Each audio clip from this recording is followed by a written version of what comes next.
Hello friends. तो आज का हमारा वीडियो केमिस्ट्री 12th बोर्ड 2019 का सेक्शन बी का है। और पिछले जो वीडियो था हमारा वो पार्ट 1 था, ये हमारा पार्ट 2 है। पार्ट 1 में मैंने सेक्शन ए कंप्लीट कर दिया था। अगर आप लोगों ने उसको नहीं देखा है तो आप लोग उसको देख लीजिएगा, मैंने नीचे डिस्क्रिप्शन में लिंक दे रखी है, ठीक है, वहाँ से आप देख सकते हैं। और मेरे चैनल को सब्सक्राइब जरूर कीजिएगा और वीडियो पसंद आया तो लाइक एंड शेयर जरूर कीजिएगा। चलिए स्टार्ट करते हैं। तो हमारा फर्स्ट क्वेश्चन हमारा था शॉटकी और फ्रैंकल दोष में हमें डिफरेंस बताना था। तो मैं आपको सबसे पहले फ्रैंकल दोष क्या होता है और शॉटकी दोष क्या होता है वो बताऊंगी, और उसके बाद उसमें डिफरेंस क्या होता है वो बताऊंगी, ताकि आपका कॉन्सेप्ट भी क्लियर हो जाए, हमारा क्वेश्चन भी हो जाए और आपके एक ही क्वेश्चन में 2-3 क्वेश्चन कंप्लीट हो जाए इस तरह से, ठीक है। आगे भी ऐसे ही क्वेश्चन सब ऐसे ही सोल्व किया मैंने कॉन्सेप्ट वाइज। तो चलिए हमारा फर्स्ट क्वेश्चन में ये था कि हमें शॉटकी और फ्रैंकल दोष में डिफरेंस बताना। ये 14 क्वेश्चन है, जो हमारा सेक्शन ए था उसमें 13 क्वेश्चन थे, वो मैंने कंप्लीट करा दिए हैं। और ये हमारा सेक्शन बी का है तो 14 से स्टार्ट था, इसलिए 14 क्वेश्चन है ये।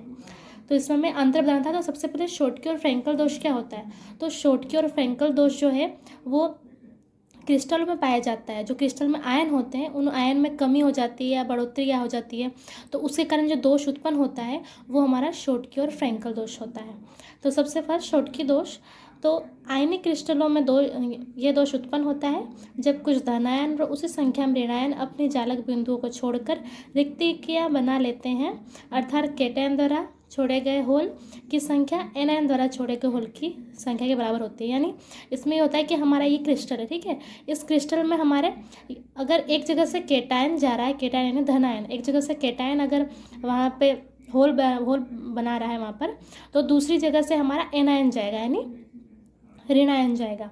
तो मतलब जितनी संख्या में धनायन जाएंगे उतनी ही संख्या में ऋणायन जाते हैं। ये हमारा शॉटकी दोष है, ठीक है। तो इसमें अगर यहाँ से हमारे आयन जो हैं वो यहाँ से होल बना दे रहे हैं, यहाँ पर रिक्तियाँ बना दे रहे हैं, तो इसे इनमें घनत्व की कमी हो जाती है।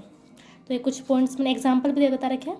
एग्जाम्पल है इसका NaCl, KCl और KBr, ये इनमें पाए जाते हैं शॉटकी दोष। और इसके कुछ पॉइंट्स, क्रिस्टल का घनत्व कम हो जाता है। हाँ, तो इसमें से अगर हमारे आयन निकल जाएंगे तो इसका जो घनत्व है वो कम हो जाता है और क्रिस्टल का स्थायित्व कम हो जाता है। अब जो ये पहले सब अच्छे से यहाँ बॉन्डेड थे, अब यहाँ से कोई आयन निकल रहा है तो उससे उसका स्थायित्व कम हो जाता है। क्रिस्टल का विद्युत चालक वो मतलब जो हमारा जो क्रिस्टल है वो विद्युत चालक हो जाता है। कि अगर कोई भी मतलब क्रिस्टल है वो विद्युत का चालक कब होगा, जब उसमें इलेक्ट्रॉन का फ्लो होना स्टार्ट हो जाएगा। तो यहाँ पे हमारा इलेक्ट्रॉन यहाँ से निकलेगा और यहाँ से निकलेगा, एक तरह से इलेक्ट्रॉन का फ्लो होना स्टार्ट हो जाता है, तो इसलिए हमारा ये विद्युत का चालक हो जाता है। एक तरह से रिक्ति है इसमें, तो अगर हम इसको इलेक्ट्रॉन मतलब इसमें विद्युत का चालन स्टार्ट हो जाता है और क्रिस्टल की जालक ऊर्जा कम हो जाती है। अब इसकी ऊर्जा, जो जालक ऊर्जा है, मतलब इतने सारे क्रिस्टल सब जो जालक बने थे उसकी ऊर्जा में भी कमी आ जाती है। नेक्स्ट, फ्रैंकल दोष। फ्रैंकल दोष क्या होता है, जब कोई आयन अपने नियत लेटिस बिंदु से हटकर अंतराकाशीय यानी इंटर स्पेस रिक्ति में अपना स्थान बना लेता है, अतः लेटिस बिंदु पर रिक्ति हो जाती है, वह आयनों की संख्या में कोई परिवर्तन नहीं होता। हमारा जो फ्रैंकल दोष है उसमें क्या होता है कि ये हमारा जो क्रिस्टल है, इस क्रिस्टल में जो आयन है वो आयन हमारा इसका जो इंटरस्पेस है, ये जो इंटरस्पेस है, अंतराकाशीय स्थान है, इस अंतराकाशीय स्थान में वो आयन आ जाता है। वो इस क्रिस्टल से बाहर नहीं जाता है, कोई भी एक आयन है वो हमारे इस अंतराकाशीय स्थान में आ जाता है, जिसके कारण हमारा फ्रैंकल दोष उत्पन्न होता है, ठीक है। और इसमें अगर आयन हमारा बाहर तो जा नहीं रहा शॉटकी दोष जैसे, इसलिए इसमें घनत्व की कमी भी नहीं होती है। इसमें जो क्रिस्टल है वो विद्युत का चालक हो जाता है। इसमें भी आखिर आयन यहाँ से हटा और किसी भी अंतराकाश में चला गया, तो फिर वहाँ पर एक तरह से कमी हो गई ना, यहाँ पर होल तो बना ही है, तो इसलिए यहाँ पर भी विद्युत का चालन होता है और इसके स्थायित्व, क्रिस्टल का स्थायित्व कम हो जाता है, तो इसमें भी स्थायित्व कम होगा। आखिर घनत्व में कोई चेंज नहीं होता है। और इसके एग्जांपल है ZnS, AgBr, AgI और AgCl। जो हमारा AgBr है वो हमारा, उसमें हमारा शॉटकी दोष भी पाया जाता है और फ्रैंकल दोष भी पाया जाता है, ठीक है। ये हो गया हमारा शॉटकी दोष, फ्रैंकल दोष। अब इनमें डिफरेंस क्या होता है। तो हमारा जो शोटकी दोष है, शोटकी दोष में कुछ आयन जालक बिंदुओं से गायब हो जाते हैं। इसमें मतलब टोटली जो हमारा केटायन और एनायन है वो वहाँ से अपने बिंदु के जो जालक है वहाँ से गायब हो जाते हैं। और जो फ्रैंकल दोष है, वो फ्रैंकल दोष में कुछ आयन जालक बिंदु को छोड़कर अंतराकाशीय स्थान पर चले जाते हैं। इसमें गायब तो होते नहीं है, इसमें अंतराकाशीय स्थान पर चले जाते हैं। और शोटकी दोष में क्रिस्टल घनत्व कम हो जाता है क्योंकि वहाँ पे आयन वहाँ से गायब हो जाते हैं इसलिए। और फ्रैंकल दोष में घनत्व कम नहीं होता क्योंकि आयन जो हमारा अंतराकाश में ही जाता है इसलिए। इसमें अपरिवर्तित रहता है हमारा, ठीक है। शोटकी दोष में उच्च समन्वय अंक वाले क्रिस्टल में पाया जाता है। और जो हमारा शोटकी दोष है जिसकी उच्च समन्वय संख्या होती है, इससे कोऑर्डिनेशन नंबर जो हमारा होता है वो जिनमें उच्च होता है उनमें पाया जाता है। और फ्रैंकल दोष जिनमें निम्न कोऑर्डिनेट संख्या होती है उसमें पाया जाता है। अब समन्वय संख्या क्या होती है कि क्रिस्टल का एक रचक अभ्यक कितनों से घिरा हुआ है। मतलब जैसे हमारा ये पूरा क्रिस्टल है, इसमें जो एक हमारा क्रिस्टल है, ठीक है, वो क्रिस्टल हमारा कितने और जो क्रिस्टल के अभ्यक हैं उनसे मतलब टच में है। तो हमारा इससे और इससे यहाँ पर 4 से ये टच में है, इसलिए इसकी समन्वय संख्या 4। तो हमारा शोटकी दोष उच्च वाले में और फ्रैंकल दोष निम्न वाले में पाया जाता है। और साइज ऑफ केटायन लगभग बराबर होता है साइज ऑफ एनायन के। हमारे शोटकी दोष में जो है क्योंकि वो एक हमारा यहाँ से हमारा केटायन भी जा रहा है और एनायन भी जा रहा है, तो दोनों का शेप जो साइज़ है वो लगभग समान होना चाहिए, तभी तो वहाँ से दोनों निकलेंगे। अगर बहुत अंतर होगा तो फिर निकल नहीं पाएंगे ना, इसलिए तो इनका जो केटायन और एनायन यानी धनायन और ऋणायन का जो साइज होता है वो लगभग समान होना चाहिए, ठीक है। और फ्रैंकल दोष में जो एनायन का साइज़ होता है वो बहुत मतलब बड़ा होता है केटायन के साइज से, ठीक है। इसलिए हमारा केटायन जो है वो अंतराकाश स्थान में आज करके वहाँ फिट हो सकता है हमारा केटायन यानी धनायन। ये हो गया हमारा 14 क्वेश्चन। और 14 क्वेश्चन में 2 क्वेश्चन करने थे, एक नंबर का था। ये हमारा 1 नंबर का हमें डिफरेंस बताना था। और ये हो गया हमारा ए और अब हमारा बी। 14 क्वेश्चन में ही बी, ठीक है। तो 14 क्वेश्चन हमारा क्या था कि calculate the packing efficiency in the simple cubic lattice. मतलब हमें संकुलन क्षमता निकालनी थी एक सरल घनीय जालक में हमें संकुलन क्षमता बतानी थी कि कैसे मतलब कितनी आएगी, कैलकुलेट करनी थी। ये भी हमारा 1 नंबर का ही था, दोनों मिलकर 2 नंबर के थे। तो सबसे पहले तो संकुलन क्षमता क्या होती है, ठीक है।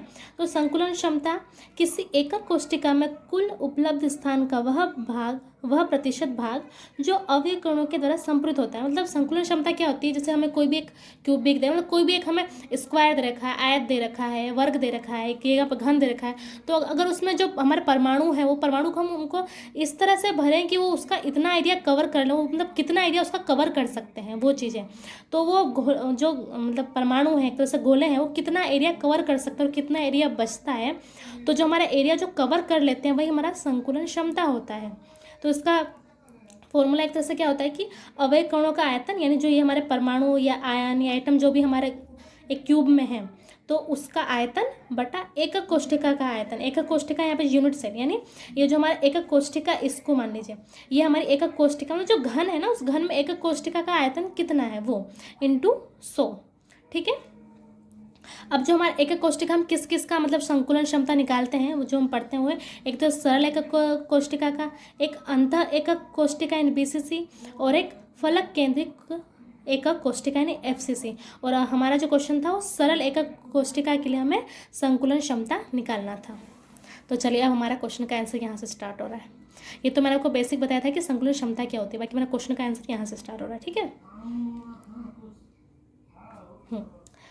तो अब कैसे निकालेंगे इसके लिए, परमाणु केवल हम जो सरल एकक कोष्ठिका होती है उसमें जो हमारे परमाणु होते हैं वो केवल घन के कोनों पर ही उपस्थित होते हैं। ये हमारा घन रहा, इसके जो कोने हैं 1 2 3 4 1 2 3 4 टोटल 8 कोनों पर ही हमारे परमाणु प्रेजेंट होते हैं। और जो हमारा अंतः एकक कोष्ठिका होता है, अंतः एकक कोष्ठिका में कोनों पर तो पाए ही जाते हैं पर एक हमारा सेंटर में भी पाया जाता है, ठीक है। तो टोटल 9 परमाणु हो गए।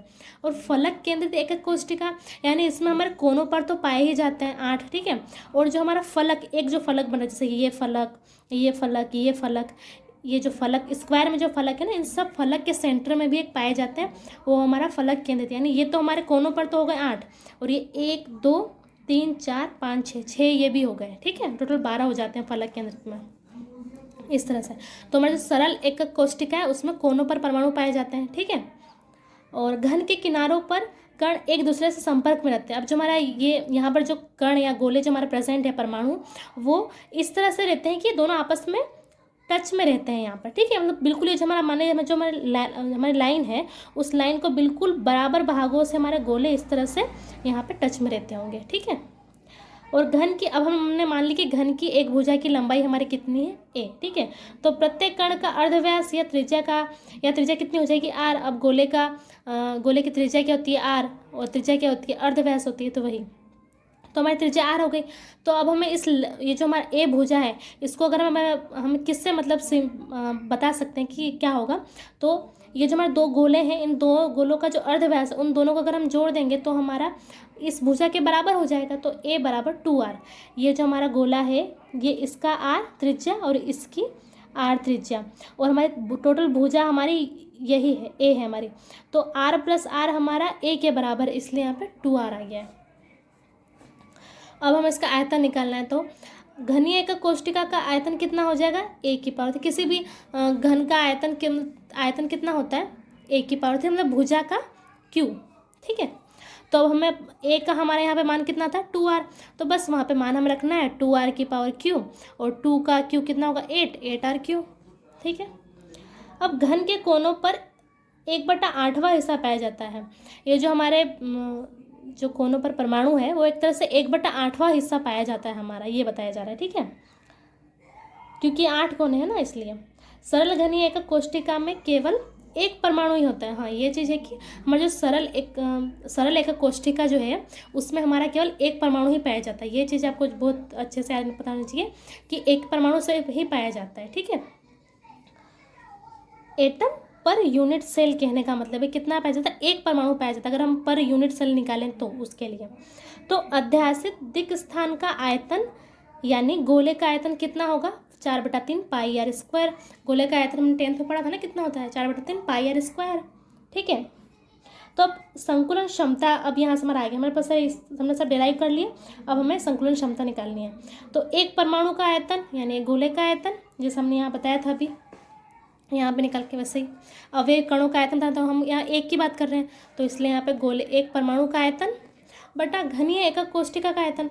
तो एक परमाणु का आयतन हमने निकाला भी 4/3 पाई आर स्क्वायर, बटा घनीय एकक कोष्टिका का आयतन हमने यहाँ पे निकाला। घन क्या कितना आयतन यहाँ पे 8r क्यू, तो बस हमें यहाँ पे रखना है 4/3 पाई आर क्यू बटा 8r क्यू इंटू 100। अब ये पाई बटा 6 कैसा आया, देखिए,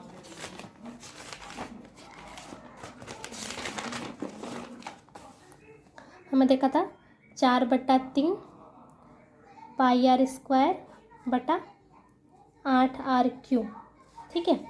तो इसको हम ऐसे लिख सकते हैं 4 हमेशा हर चीज़ को सरल रूप में लिख लीजिए तो बहुत सही रहेगा। 4/3 बटा इसके 8 था, और ये पाई आर स्क्वायर बटा आर क्यू, कहाँ गया, गोले का जो आयतन होता है पाई आर क्यू होता है। यहाँ पे स्क्वायर शायद गलती से लिख दिया होगा, ये पाई आर क्यू, हाँ क्यू सही है, तो यहाँ तो सही है, ये पाई आर क्यू, ठीक है।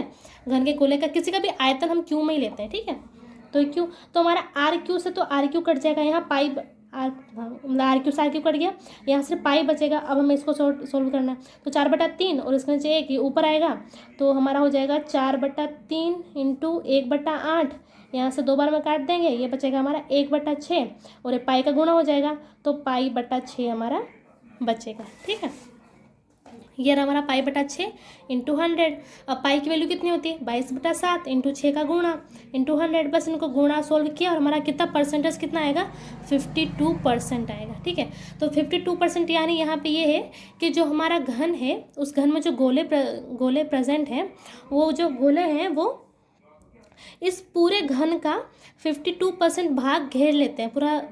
पूरे मतलब जो घन है उसका 52% भाग जो है वो घेर लेते हैं, और बाकी जो 48% बचा है, वो जो हमारी वो रिक्तियाँ हैं, मतलब स्पेस हमारा 48% बचता है सरल घनीय जालक के लिए, ठीक है। तो यही हमारा सवाल था, हमने सॉल्व कर दिया 52%। 52%। चलिए नेक्स्ट क्वेश्चन की ओर। नेक्स्ट 15 क्वेश्चन हमारा था कि ऑस्मेटिक प्रेशर पे क्वेश्चन दे रखा था मैं, इसने क्वेश्चन कहाँ गया, हाँ ये रहा, ये उसने क्वेश्चन दे रखा था, हमने क्वेश्चन लिखा नहीं शायद, बस वो लिख दिया। चलिए कोई बात नहीं, समझ लेते हैं। तो हमें क्वेश्चन में एक कंपाउंड दे रखा था K4FeCN का होल 6, ये कंपाउंड दे रखा था, और हमें टेम्परेचर दे रखा था, कंसंट्रेशन दे रखा था, और आर की वैल्यू हमें बता रखी थी, इतनी आर की वैल्यू थी। और उसने पूछा था कि बताइए परासरण दाब कितना होगा इसके लिए। तो पहले समझते हैं परासरण क्या होता है, परासरण दाब क्या होता है।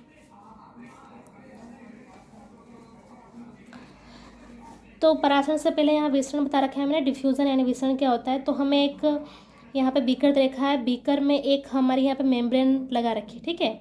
ये मेम्ब्रेन जो है सिंपल मेम्ब्रेन है। यहाँ पे हमारा सॉल्यूशन ए है, यहाँ पे सॉल्यूशन 2 है, और सॉल्यूशन 1 की कंसंट्रेशन 1 और सॉल्यूशन 2 की कंसंट्रेशन 2। और जो हमारा कंसंट्रेशन सॉल्यूशन 1 की है वो ज़्यादा है सॉल्यूशन 2 के कंसंट्रेशन से। मतलब ये है कि जो हमारा कंसंट्रेशन फर्स्ट है उसमें सोल्यूट के पार्टिकल्स ज़्यादा होंगे कंसंट्रेशन 2 वाले से। जिसकी कंसंट्रेशन ज़्यादा है उसमें सोल्यूट के पार्टिकल ज़्यादा, और जिसमें कंसंट्रेशन कम उसमें सॉल्वेंट के पार्टिकल ज़्यादा, ठीक है, विलय और विलायक। तो डिफ्यूज़न में क्या होता है कि पदार्थ का जो गमन होता है वो उच्च सांद्रता से निम्न सांद्रता की ओर होता है। यानी यहाँ पे जो उच्च सांद्रता हमारी इसकी है तो यहाँ पर सोल्यूट के पार्टिकल्स इधर जाएंगे और फिर इसको दोनों मतलब बराबर सांद्रता में आ जाएंगे, और ये सॉल्वेंट का इधर आएगा, ठीक है। तो हमारा गमन जो होता है वो उच्च सांद्रता से निम्न सांद्रता की ओर होता है। तो ऑस्मेटिक प्रश्न में भी यही बताया है कि इसमें भी सेम चीज़ें, ये सॉल्यूशन 1 सॉल्यूशन 2 कंसंट्रेशन ज़्यादा है 1 की 2 से। तो हमारा इसमें क्या होता है कि सॉल्वेंट के जो पार्टिकल हैं वो हमारे सोल्यूट की तरफ जाते हैं, ठीक है। ऐसा क्यों होता है, क्योंकि इसमें हमारी जो मेम्ब्रेन लगी रहती है वो मेम्ब्रेन जो होती है वो सेमी परमिएबल मेम्ब्रेन यानी SPM लगी रहती है। तो जो हमारा सेमी परमिएबल मेम्ब्रेन है उसकी क्वालिटी होती है कि वो छोटे पार्टिकल्स को ही जाने देती है अपने में से। तो जो हमारा सोल्यूट है उसके पार्टिकल्स बड़े बड़े होते हैं और सोल्वेंट के पार्टिकल कंपेरिजन में छोटे होते हैं, इसलिए वो सोल्वेंट को फ्लो करने देती है। यही हमारा परासरण होता है। और यहाँ पे कुछ SPM के एग्जाम्पल बता रखे हैं, एनिमल मेम्ब्रेन, सेलोफेन, और ये CuFe का होल FeCN का होल 6, ठीक है, Cu2, ठीक है। कुछ एग्जाम्पल देखेंगे। जब विलयन को उसके विलायक से अर्धपारगम्य झिल्ली यानी सेमी परमिएबल मेम्ब्रेन, ठीक है, झिल्ली से पृथक रखा जाता है तो विलायक विलयन की ओर गति करता है। अब विलयन और यहाँ पे मतलब विलयन को उसके विलायक से, यानी विलयन हम जैसे NaCl का ले लिया तो NaCl में H2 प्रेजेंट है तो हमारा विलायक हम H2 ले लेंगे और सॉल्यूशन हम उसका ले लेंगे NaCl का, तो उसमें वाटर प्रेजेंट है तो जब उनको रखेंगे तो उसके लिए बता रहे हैं, ठीक है। तो हमारा जो विलायक की गति होती है, जो हमारा विलायक है वो विलयन की ओर गति करता है, इस घटना को परासरण दाब कहते हैं। इसमें अभी मैंने यहाँ पे बताया ना कि सोल्वेंट है वो हमारा सोल्यूट की तरफ जाता है, यानी हमारा जो कंसंट्रेशन जिसकी कम है वो हमारा हाई कंसंट्रेशन की ओर जाता है। ये हमारा होता है परासरण में, ठीक है। तो यही हमारा परासरण दाब इसने बताया। ये सॉल्यूशन सोल्यूट सॉल्वेंट ये तो आपको पता ही होगा, ठीक है। और ये रहा हमारा एक बीकर, इस बीकर में यहाँ पर H2 प्रेजेंट है, यहाँ पे NaCl प्रेजेंट है, यहाँ पे सेमी परमिएबल मेम्ब्रेन लगा रखी है, ठीक है। और यहाँ हमारा H2 इसकी तरफ जाता है और यहाँ पर दोनों की कंसंट्रेशन बराबर हो जाएगी, और यहाँ पर जो प्रेशर लगता है ना हमारा, जो हम प्रेशर लगाते हैं वो हमारा होता है परासरण दाब, ठीक है। और परासरण दाब भी को हम पाई से डिनोट करते हैं। अब यहाँ फॉर्मूला निकालना है हमने परासरण दाब का। तो आइडल गैस हमें पता है, आइडल गैस का क्या होता है फॉर्मूला, PV = nRT, ठीक है। यहाँ P क्या है, दाब ही है, तो हम उस दाब को परासरण दाब यहाँ पे ले लेते हैं। तो सो पाई V = nRT। तो अब पाई क्या हो जाएगा, पाई = n, ये n अब ये V यहाँ आ जाएगा नीचे, तो n/V RT, ठीक है। अभी जो हमारा n/V है वो हमें पता है क्या होता है, मोलरिटी होता है, ठीक है। ये बता रखा है n/V मोलरिटी, और मोलरिटी को हम C से भी डिनोट कर सकते हैं, ठीक है। कहीं M लिखा होगा कहीं C लिखा होगा, एक ही बात है, ठीक है। n क्या है, नंबर ऑफ मोल्स अपॉन आयतन, यानी नंबर ऑफ मोल्स जो हमारे कितने आयतन में प्रेजेंट होते हैं वो हमारा होता है मोलरिटी। तो हमारे यहाँ से परासरण दाब यानी पाई का क्या फॉर्मूला आ गया, C = CRT। तो यहाँ से हमारा फॉर्मूला आ गया। अब इससे हम कोई भी यहाँ पे अगर क्वेश्चन देखा तो उसको बता सकते हैं। पर एक चीज़ और है कि यहाँ पे जो हमारा ये पाई = CRT जो है ये सिर्फ उन्हीं के लिए अप्लाई होगा जिन सॉल्यूशन में डिसोशिएशन और एसोसिएशन ना हो। कहने का मतलब ये है कि जैसे कि हमने यहाँ पे NaCl का कोई सॉल्यूशन लिया, ठीक है। तो NaCl को अगर हम किसी भी बीकर में, ये हमने कोई भी यहाँ पे बीकर लिया, ठीक है। इस बीकर में हमने यहाँ पे वाटर ले लिया। इस वाटर में जब हम NaCl को डालेंगे तो क्या होगा, हमारा NaCl Na+ और Cl- में टूट जाएगा। तो हमने मान लीजिए यहाँ पे NaCl का 1 मोल लिया, तो जब हमने इसको वाटर में डिजोल्व किया तो क्या होगा, यहाँ पे Na+ का 1 मोल बनेगा और Cl- का 1 मोल बनेगा। यानी हमें कितने मोल मिलेंगे, हमें वाटर में हमें 2 मोल मिलेंगे। तो हमने क्या पाया कि हमने डाले तो 1, पर यहाँ पे कितने बन गए, 2। तो हमारा जो कैलकुलेशन है वो कैलकुलेशन तो रॉन्ग हो जाएगी ना, इसलिए। तो हमारा जो पाई CRT है, जिनमें डिसोशिएशन और एसोसिएशन नहीं होता है। डिसोसिएशन टूटना और एसोसिएशन यानी जुड़ना, ठीक है। इसका कुछ टर्म है, मुझे हिंदी वो याद नहीं आ रहा, बाकी मतलब यही होता है कि टूटना और जुड़ना जिसमें नहीं होता है उनके लिए अप्लाई होता है सिर्फ, ठीक है। तो जैसे वो जिनमें डिसोशिएशन और एसोसिएशन नहीं होता है उसके कुछ एग्जांपल हैं, शुगर और यूरिया। इसमें डिसोशिएशन और एसोसिएशन नहीं होता है, हम इसको जैसे डालेंगे सॉल्वेंट में, ये कि वैसा का वैसा ही रहेगा, ठीक है। इसमें मोल में टूटेगा नहीं। तो ऐसे सॉल्यूशन जिसमें डिसोशिएशन एंड एसोसिएशन होता है, उसके लिए हमें एक फैक्टर का इसलिए हम यहाँ पे एक फैक्टर का यूज़ करते हैं। और वो फैक्टर कौन सा होता है, वॉन्ट ऑफ फैक्टर, जिसको स्मॉल आई से डिनोट करते हैं, ठीक है। तो small i is equal to observe colligative property upon theoretical colligative property. Observe यानी हमने जो ऑब्जर्व करा, मतलब जब हमने NaCl को पानी में डाला तो हमें मिले कितने, Na और Cl के 2 मोल मिले ना, तो वो हमारा ऑब्जर्व हो गया। अपन थ्योरेटिकल जो हमने जो हमने मतलब हमने NaCl हमने लिया, हमने 1 लिया, तो हमने थ्योरेटिकल 1 ही माना ना, तो वो चीज़, ठीक है। ऐसे निकलते आई। और ये बताया गया डिसोशिएशन का हमारा आई की वैल्यू 1 से ज़्यादा होती है, क्योंकि वो टूटता है इसलिए। एसोसिएशन की 1 से कम होती है क्योंकि वो जुड़ता है इसलिए। तो हम बस यहाँ इस फॉर्मूला में pi is equal to ICRT, बस यहाँ आई एक में फैक्टर लगा देना था। अब हमें ये आई निकालना होता है, ठीक है। और जो हमारी आई की वैल्यू हो, आई की वैल्यू यहाँ से निकलती है कि अल्फ़ा, अगर डिसोशिएशन हो रहा है वहाँ पर रिएक्शन में, तो उसके लिए अल्फ़ा की वैल्यू होती है I-1/N-1। और यहाँ पे हम अल्फ़ा और एन की वैल्यू रख के आई की वैल्यू यहाँ से निकाल सकते हैं। और एसोसिएशन के लिए अल्फ़ा या बीटा, इसको कुछ भी लिख सकते हैं। तो alpha is equal to 1 - I bracket close N/N+1। यहाँ पर हम फिर अल्फ़ा और एन की वैल्यू रख करके हम आई की वैल्यू यहाँ से निकाल सकते हैं। अभी अल्फ़ा कहाँ से आएगी, ये हमारा A से B कोई रिएक्शन हो रही है, तो किसी भी T0 टाइम पर हमारा A की कंसनट्रेशन कितनी होगी, उतनी की उतनी होगी। तो हमने मान लीजिए, हमने इसको मान लिया कि A की कंसनट्रेशन पूरी A ही है, ठीक है। A की कंसनट्रेशन इतनी है। और अब टाइम 0 है तो हमारे प्रोडक्ट में तो चेंज हुआ ही नहीं होगा, तो उसकी कंसनट्रेशन तो हमने मान लीजिए 0 ही बचा, हमारा बच्चा या कंसनट्रेशन, ठीक है। तो अब हम किसी भी टाइम T पर जिस पे हमारा प्रोडक्ट में चेंज होता है, तो हमारा जो प्रोडक्ट में चेंज होता है तो उसकी कंसनट्रेशन कितनी होगी, A, ठीक है, मतलब X, ठीक है। तो अब हमारी A की कंसनट्रेशन कितनी बचेगी, A-X, ठीक है, समझ रहे ना, A-X। और ये A की जगह यहाँ पे इसने अल्फ़ा ले रखा है, ठीक है, इसको अल्फ़ा मान लीजिए, सॉरी, मतलब A रख लीजिए या अल्फ़ा रख लीजिए, अल्फ़ा, ये अल्फ़ा-X। तो यहाँ से ही हमारा जो ये अल्फ़ा, यहाँ से I की वैल्यू फिर हमने निकाली है, ठीक है। तो ये आप बस ये याद लीजिए कि alpha is equal to I-1/N-1। और ये हमारा डिसोशिएशन के लिए, अगर किसी भी रिएक्शन में डिसोशिएशन होगा तो उसके लिए, और जिसमें एसोसिएशन होगा उसमें 1 - I ब्रैकेट क्लोज N/N+1। और जो यहाँ पे N है वो N हमारा टोटल आयन है, ठीक है। जितने भी आयन में टूट रहा होगा या जोड़ रहा होगा, वो आयन की वैल्यू, आयन का यहाँ पे 3 या 4 जो भी हो गया, वो मान हमें N का रखना पड़ेगा। और अल्फ़ा की वैल्यू हमें दी हुई होती है क्वेश्चन में, ठीक है, अल्फ़ा की वैल्यू दी होती है, बस वहाँ से हमें आई की वैल्यू निकालनी है। और आई की वैल्यू आते ही यहाँ पर हमें एज इट इज़ रख देना है और हमारा क्वेश्चन सॉल्व हो जाएगा। तो ये रहा हमारा क्वेश्चन। इसमें हमें FeCN का होल 6 रखा था, तो ये इसको अब यहाँ पे ये डिसोशिएट होगा, ठीक है। तो ये हमारा K4 जो है 4K+ में बनेगा, और FeCN का होल 6 4- में बनेगा, क्योंकि ये हमारा 4K+ है, तो ये 4- दोनों न्यूट्रल हो जाएंगे, और फिर ये हमारा ये कॉम्प्लेक्स बन जाएगा, ठीक है। अब यहाँ पे हमारा आई की वैल्यू हम कैसे निकालेंगे, तो यहाँ पे हम अल्फ़ा की वैल्यू तो यहाँ दे रखी थी, ठीक है। ये क्वेश्चन में था कि हमारा ये जो कंपाउंड है वो 92% में वियोजित होता है, तो वो हमारी अल्फ़ा की वैल्यू होती है, उसमें वो हमारा अल्फ़ा होता है। तो 92% दे रखा था, यानी 92/100, तो 0.92। और यहाँ पे हमारे आयन कितने बन रहे हैं, आयन हमारे यहाँ पे 4 बन रहे हैं, तो हमारा पूरा कंपाउंड है ना, इसलिए यहाँ पे हमारे आयन कितने बन रहे हैं 4। तो हमारे पास अल्फा की भी वैल्यू आ गई, एन की भी वैल्यू आ गई। बस यहाँ पे डिसोसिएशन के लिए हमें यहाँ पे रखना पड़ेगा alpha is equal to I-1/n-1।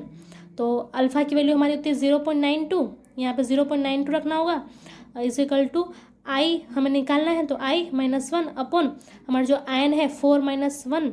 और बस यहाँ पे कैलकुलेट करना होगा, आई की वैल्यू हमारी इतनी आ जाएगी। ठीक है, आप लोग भी कैलकुलेट कीजिएगा, और बस आई की वैल्यू आती है हम पे अपना रखना है वैल्यू, और बस आगे आंसर। ठीक है, आप लोग भी सॉल्व कीजिएगा। मुझे ये आंसर गलत लग रहा है, हाँ शायद गलत है, तो इसलिए मैं आपको यहाँ पे नहीं समझाऊंगी। आप कमेंट सेक्शन में मुझे बताइएगा आपका क्या आंसर आता है। ठीक है, और ये इसका आंसर निकाल कर बताऊँगी, शायद जल्दी मैं कर दिया या फिर दूसरा लिख दिया, मुझे याद नहीं आ रहा। ठीक है,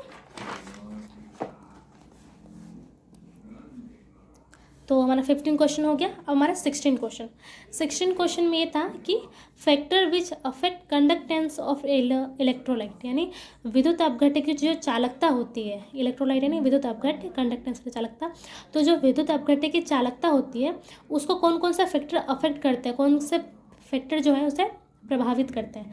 तो ओनली 2 ही बताने थे क्वेश्चन में, तो ये लिखा था, तो मैंने यहाँ पे आपको इतने लिख रखे हैं। ठीक है, और ये हमें 16 में 2 क्वेश्चन थे, ए और बी। ठीक है, तो फर्स्ट जो फैक्टर अफेक्ट करेगा कंडक्टेंस ऑफ इलेक्ट्रोलाइट को, वो इंटर आयनिक इंटरेक्शन यानी अंतर आयनिक आकर्षण। और ये जो सारे मैंने आपको ये नोट्स यहाँ पे जिससे मैं पढ़ा रही हूँ, ये सारे मैंने आपको नीचे डिस्क्रिप्शन में लिंक दे रखा है, वहाँ से आप देखिएगा। वहाँ पे मैंने आपको सारे मैंने ये नोट्स यहाँ पे प्रोवाइड कर रखे हैं, और विथ एक्सप्लेनेशन के साथ। ये यहाँ पे जैसे सिर्फ मैंने एक पॉइंट लिख रखा है, तो वहाँ पे मैंने इस पॉइंट का वहाँ पे समझा भी रखा है अच्छे से। ठीक है, आप वहाँ से देख लीजिएगा। और तो इंटर आयनिक इंटरेक्शन यानी अंतर आयनिक आकर्षण। अब हमारा जो इलेक्ट्रोलाइट किसी भी बीकर में प्रेजेंट है, ठीक है, तो उनकी कंडक्टेंस जो होगी, चालकता, तो चालकता से ये है कि उसमें कितने आयन फ्रीली यहाँ पे घूम सकते हैं उसके लिए। ठीक है, तो अगर उन आयन के बीच में अच्छा अट्रैक्शन फोर्स होगा, जो भी आयन है, जैसे कि जो अंतर आयनिक उनके बीच आकर्षण है, जितना आकर्षण ज़्यादा होगा तो फ्रीली मूव नहीं कर पाएंगे, तो इससे उनकी चालकता में कमी आ जाएगी। तो जितना ज़्यादा आकर्षण होगा उनके जो कंडक्टेंस है उसमें कमी आ जाएगी, तो वो यहाँ पे पॉइंट है। ठीक है, फिर दूसरा पॉइंट है सॉल्वेशन या हाइड्रेशन। अब हाइड्रेशन क्या होता है, किसी भी H2O के मॉलिक्यूल का जुड़ना हाइड्रेशन होता है। और सॉल्वेशन क्या होता है, हमने जो विलायक ले रखा है उस विलायक के अणुओं का जुड़ना हमारा सॉल्वेशन होता है। अगर विलायक हमारा H2O है तो हाइड्रेशन होगा, और विलायक कोई कुछ और है तो वो हमारा सॉल्वेशन हो जाता है। ठीक है, तो हमने जो भी विलायक ले रखा है, H2O ले रखा है, अगर वो हमारे आयनों से ज़्यादा आकर्षण से जुड़ेंगे तो हमारा कंडक्टेंस में कमी आएगी, वो चीज़ बताई गई है। ठीक है, फिर थर्ड है विस्कोसिटी ऑफ मीडियम, यानी विलायक की श्यानता। श्यानता यानी क्या होती है, गाढ़ापन। जितना गाढ़ापन होगा तो उतनी कंडक्टेंस में कमी आएगी ना, कि गाढ़ापन हो रहा है तो अच्छे से मूव नहीं कर पा रहे, तो हमारी उससे कंडक्टेंस कम हो जाएगी, तो हमारी श्यानता भी प्रभावित करती है कंडक्टेंस को। फिर फोर्थ है हमारा टेम्परेचर। हम किसी भी इलेक्ट्रोलाइट को हम टेम्परेचर देंगे तो उसके आयन अच्छी तरह से मूव कर पाएंगे। तो अगर हम टेम्परेचर बढ़ाएंगे तो उसकी कंडक्टेंस भी बढ़ेगी। तो टेम्परेचर अगर हम बढ़ाएंगे तो काइनेटिक एनर्जी हमारी यानी गतिज ऊर्जा बढ़ती है। गतिज ऊर्जा बढ़ने से फोर्स ऑफ अट्रैक्शन हमारा कम होता है। जो हमारे आयन अच्छे से जुड़े हुए हैं आपस में, उनमें जो आकर्षण का फोर्स है वो धीरे धीरे टूटता जाएगा, तो उसमें आकर्षण कम हो जाता है, और इससे मोबिलिटी यानी जो आयनों की इधर उधर घूमने की जो टेंडेंसी वो बढ़ जाएगी, जिससे हमारी कंडक्टेंस क्या होगी, बढ़ जाएगी। फिर 5वां पॉइंट है इफेक्ट ऑफ डाइल्यूशन। डाइल्यूशन यानी किसी भी चीज़ को तरल करना। तो अगर हम किसी भी चीज़ को तरल करेंगे तो फिर आयनों की जो घूमने की जो प्रवृत्ति है इधर से उधर जाने की, वो और बढ़ेगी, उन्हें ज़्यादा स्पेस मिलेगा, तो डाइल्यूशन बढ़ेगा और हमारी कंडक्टेंस भी क्या हो जाएगी, बढ़ जाएगी। ठीक है, एक तरह से उसे कंसंट्रेशन अगर हम उसकी कम करेंगे तो। ठीक है, ये हो गया हमारा 16 का ए, इसमें फैक्टर्स बने थे। अब 16 का बी में ये था कि corrosion is an electrochemical phenomena. हमें पता था कि जो कोरोजन है, संक्षारण है, वो एक विद्युत रासायनिक फिनोमिना है। हमें समझाता है कैसे है, वो क्यों है। तो सबसे पहले संक्षारण यानी हम किसी भी लोहे पे जंग लग जाती है, और जो हमारा पीतल और तांबा है वो कुछ टाइम के बाद हमारे हरे रंग के दिखने लगते हैं, उन पर हरे रंग की परत जम जाती है। तो वो जो होते हैं वो हमारा इलेक्ट्रोकेमिकल फिनोमिना ही है, क्योंकि हमारा जो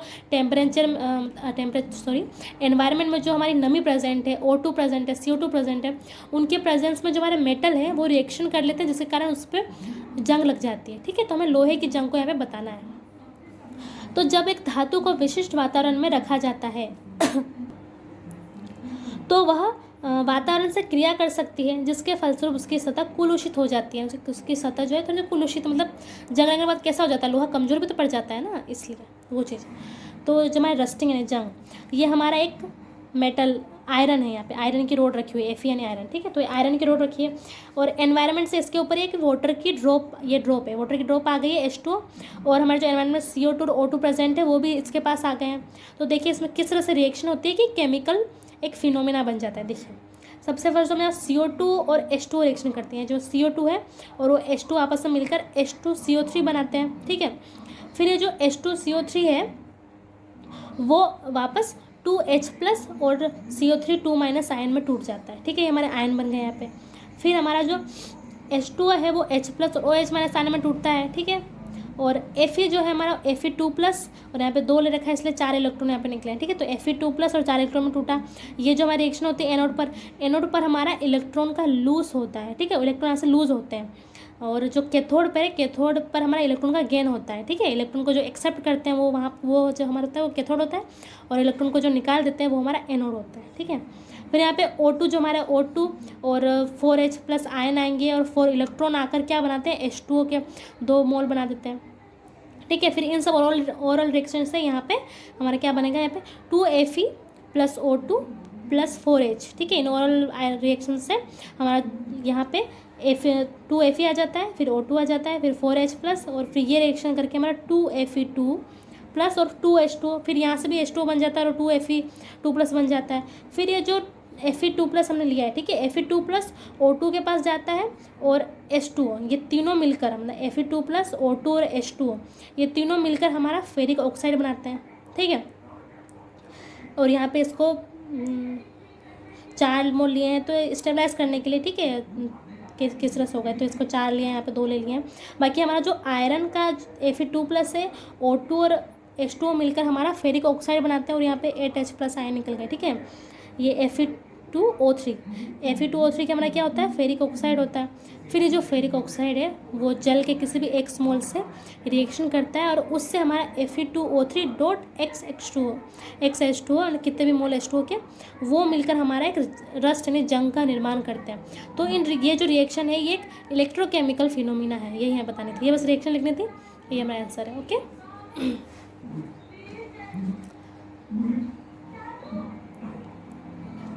अब नेक्स्ट 17 क्वेश्चन था कि मोलर कंडक्टिविटी यानी मोलर चालकता। और जो क्वेश्चन था, हमारा क्वेश्चन ये था, हमें क्वेश्चन में वहाँ पे K यानी कप्पा की वैल्यू दे रखी थी और मोलरिटी की वैल्यू हमें दे रखी थी और हमसे पूछा था कि हमें मोलर चालकता बताइए।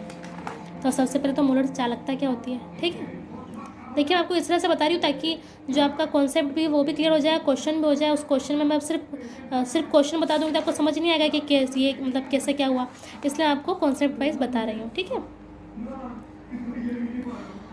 मोलर चालकता को हम ΔM से डिनोट करते हैं। विद्युत अपघट्य यानी इलेक्ट्रोलाइट विलयन उस आयतन की चालकता जिसमें विद्युत अपघट्य का एक मोल उपस्थित हो हमारी मोलर कंडक्टिविटी आती है। यानी कहने का मतलब ये है कि जो हमारा विद्युत अपघट्य का जो विलयन होता है उस विलयन के उस आयतन की चालकता जिसमें हमारा जो विलयन होता है उस विलयन की उस आयतन की चालकता जिसमें हमारा 1 मोल उपस्थित होता है इलेक्ट्रोलाइट का, वो हमारा होता है मोलर कंडक्टिविटी। 1 मोल की बात हो रही है, ठीक है। जैसे कि यहाँ एग्जाम्पल के थ्रू बता रखा है कि हमने N मोल ऑफ H2O लिया, मतलब हमारे विलायक की कितनी भी मात्रा हमने ले ली और हमारा जो इलेक्ट्रोलाइट होगा उसका हमने 1 मोल ही लिया है, वो यहाँ पे बताया, ठीक है। और हमारा जो मतलब मोलर कंडक्टिविटी की जो यूनिट होती है वो होती है साइमन पर मीटर यानी साइमन मीटर इनवर्स, ठीक है। और विलयन की मोलर चालकता है ओनली, बस अगर मोलर कंडक्टिविटी की बात की तो ये, और विलयन की जो मोलर चालकता होती है उसकी siemens metre square mole inverse, ठीक है। अब बाकी माना 1 मोल इलेक्ट्रोलाइट हमारा V वॉल्यूम का है और उसको हमने V मिलीलीटर में यहाँ पे ले रखा है, ठीक है, विलयन में उपस्थित है।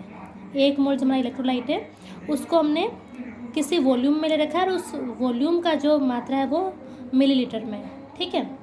तो 1 मिलीलीटर इलेक्ट्रोलाइट विलयन के चालकत्व को हम उसकी चालकता यानी कप्पा कहते हैं, ठीक है। कप्पा, और हमें क्वेश्चन में इस कप्पा की वैल्यू रखी है, यानी 1 मिलीलीटर का जो इलेक्ट्रोलाइट है उसके विलयन की चालकता हमारी जो है वो कप्पा, ओके। तो VmL इलेक्ट्रोलाइट विलयन का चालक तो कितना हो जाएगा 1 ml, इसके थ्रू हमने यहाँ बताया, ठीक है।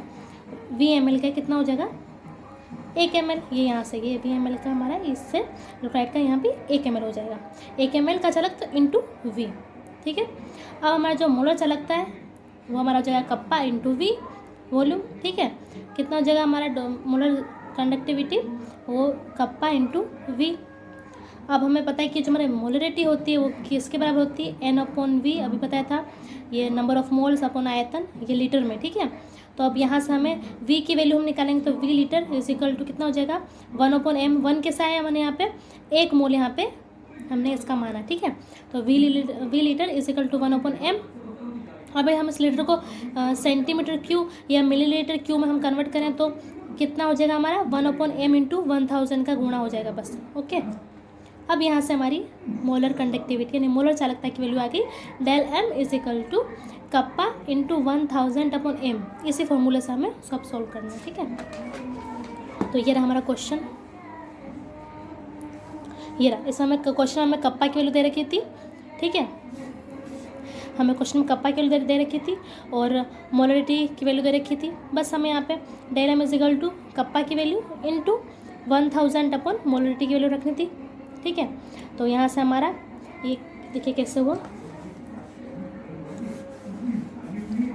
0.0129 इंटू 1000 डिवाइड बाय 0.10, ठीक है। और जो यूनिट है वो यूनिट बाद में देखते हैं, अभी एक बार इसको सोल्व करते हैं।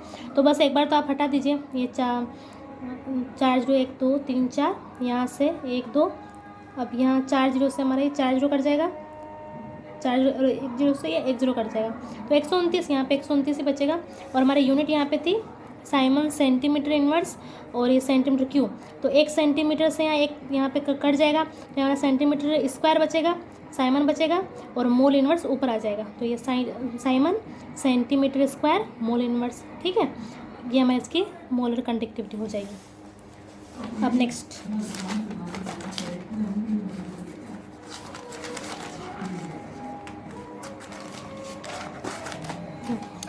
हमारा 18वां क्वेश्चन था। हमें 18 जो क्वेश्चन था हमारा क्वेश्चन यही पे था, हाँ ये हमारा क्वेश्चन था कि प्रथम कोटि की अभिक्रिया में 20% वियोजित यानी डिकम्पोज्ड होने में 40 मिनट लगते हैं, तो हमें उसका हाफ लाइफ कैलकुलेट करना था, ठीक है। तो सबसे पहले तो प्रथम कोटि यानी फर्स्ट ऑर्डर के लिए हम हाफ लाइफ निकालते कैसे निकलेगा, ठीक है। वैसे हमारा हाफ लाइफ का जो फॉर्मूला होता है T half is equal to 0.693/K होता है, पर ये कैसे डेराइव्ड हुआ ये मैं आपको बताऊंगी, ठीक है। सीधा ये यहाँ पे मैंने 0 ऑर्डर बता रखा है तो हमारे काम का नहीं है, दोनों मतलब सेम है, फर्स्ट ऑर्डर 0 ऑर्डर के, इसलिए मैं आपको फर्स्ट ऑर्डर बताती हूँ कैसे हाफ लाइफ निकलेगा, फिर उसके अकॉर्डिंग वो भी हो जाएगा। तो ये हमारा फर्स्ट ऑर्डर, सबसे पहले फर्स्ट ऑर्डर रिएक्शन कैसे रिएक्शन आएगी, तो इससे हमारा n की वैल्यू कितनी होती है 1। अब हमारा जो A से B बन रहा है यहाँ पे, ठीक है, तो यहाँ पे हमारा रेट हम A से B के लिए बताएंगे तो कितना होगा K, और यहाँ पे concentration of A, rate A की कंसनट्रेशन पे डिपेंड करता है, ठीक है। तो यहाँ पे और A की पावर 1, क्योंकि फर्स्ट ऑर्डर यानी प्रथम कोटि के अभिक्रिया इसलिए 1, और हम R को माइन्यूट तौर पे भी कैसे लिखते हैं रेट को -dA/dt, ठीक है, छोटे तौर पर लिखना हो तो। अब हम दोनों को इक्वल रख देंगे, तो यहाँ से K is equal to -dA/dt। अब A की वैल्यू को एक साइड रख लेते हैं, तो dA/A is equal to -KDT यहाँ से हो जाएगा, ठीक है। फिर अब इन दोनों का इंटीग्रेशन कर देते हैं, तो हमारा दोनों A और सेम है, तो इसका इंटीग्रेशन क्या होगा हमारा A0 से AT टाइम तक dA/A is equal to -K, हमारा K कांस्टेंट था इसलिए इंटीग्रेशन के बाहर आ जाएगा, ठीक है। -K 0 से T टाइम तक, यहाँ पे T ले रखा है इसलिए 0 से T, यहाँ पे A ले रखा है इसलिए 0 से AT, ओके। ये हो गया हमारा।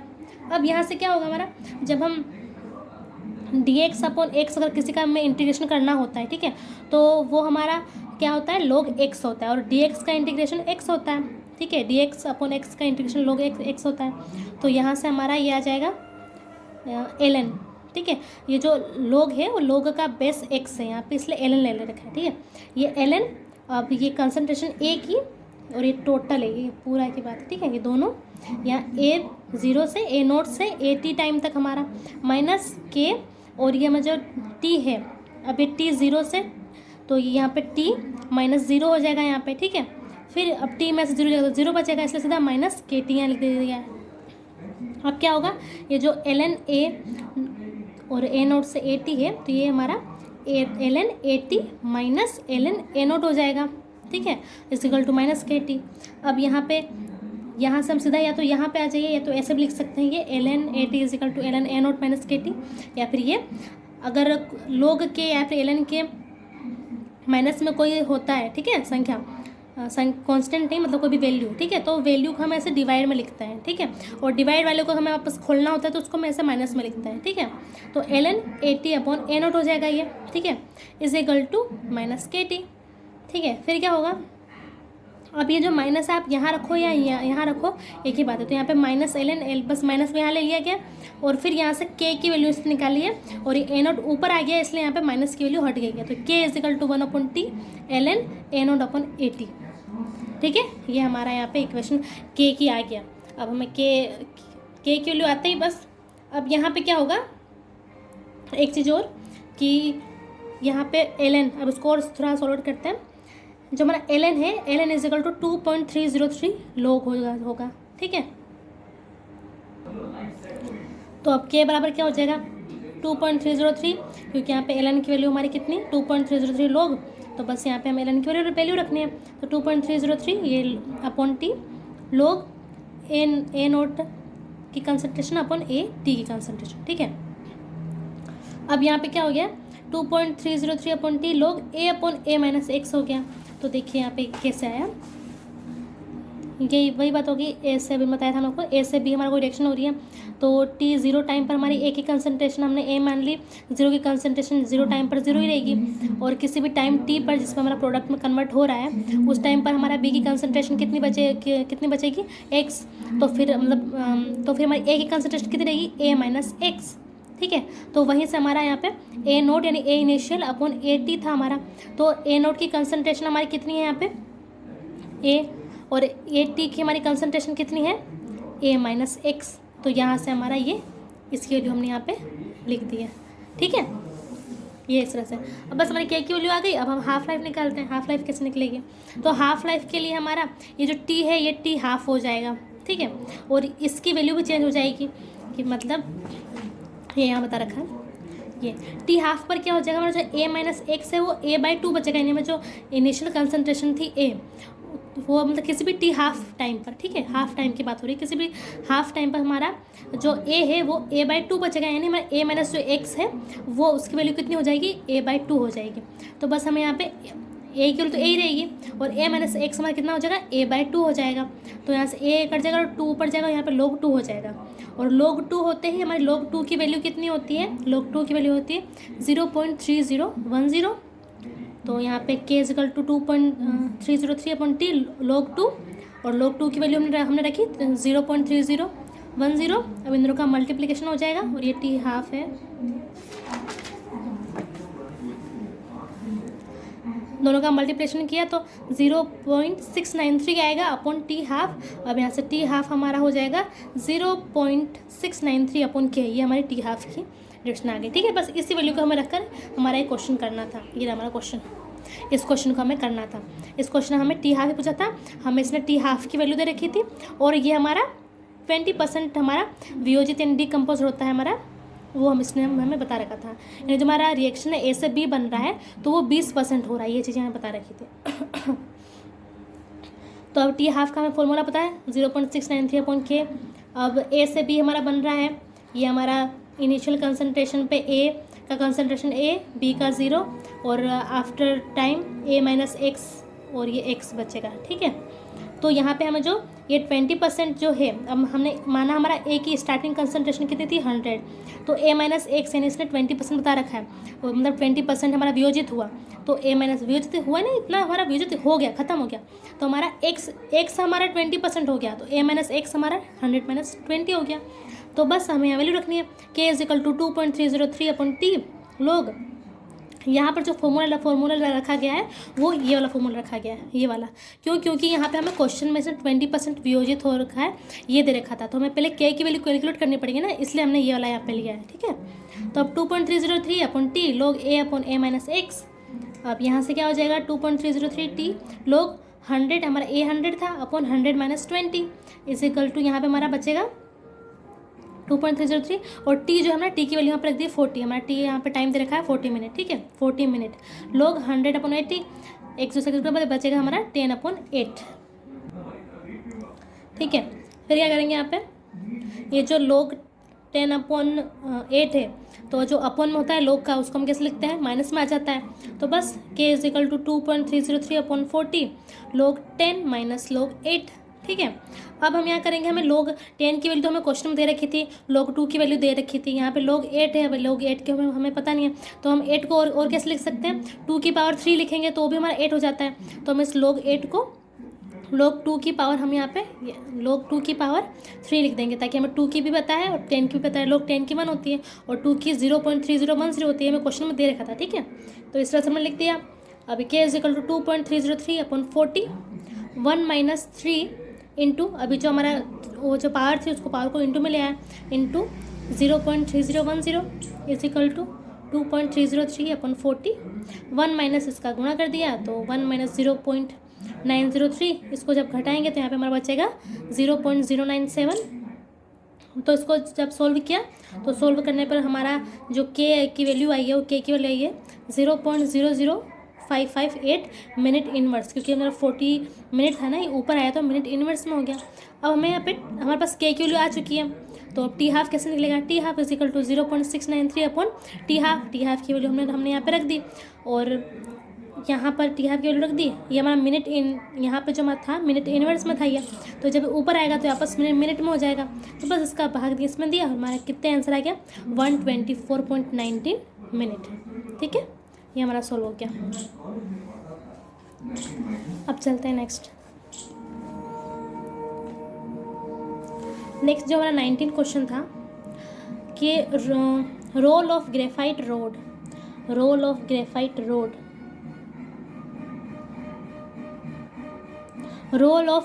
Road in electrometallurgy of aluminium.